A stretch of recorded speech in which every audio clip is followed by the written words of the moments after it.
Illustrator allows you to create some common custom shapes. To find the Shapes tool, you can find it in your toolbox.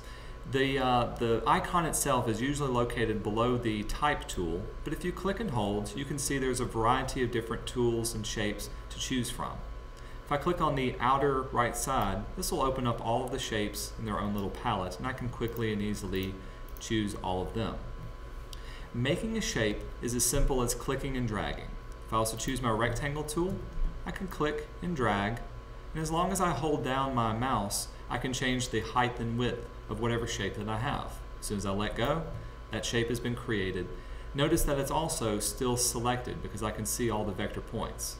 If I was to make new shapes, those new shapes will be created on top of the previous shape that I'd made before.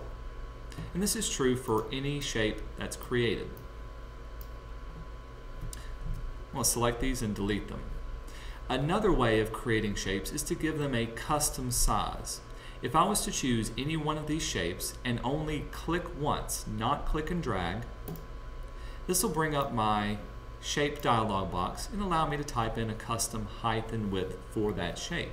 So if I needed an ellipse to be exactly 5 inches wide and 3 inches tall, when I hit OK, it'll give me exactly those dimensions. Some shapes have other options available to them. For instance, the star tool. Clicking on it, bring up our dialog box here.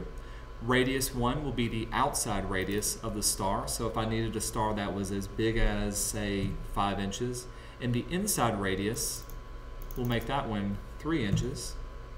I can even change the number of points on my star to have 7. We'll say OK. So this gives me a star that is 5 inches in circumference with the inside at 3 inches, and there are exactly 7 points on my star. The same is true, you may want to play around with the other tools, clicking once to see what's in their dialog boxes as well. For instance, this is a rounded rectangle. Give it a specific height, 5 by 5, with a corner radius of, say, 1 inches.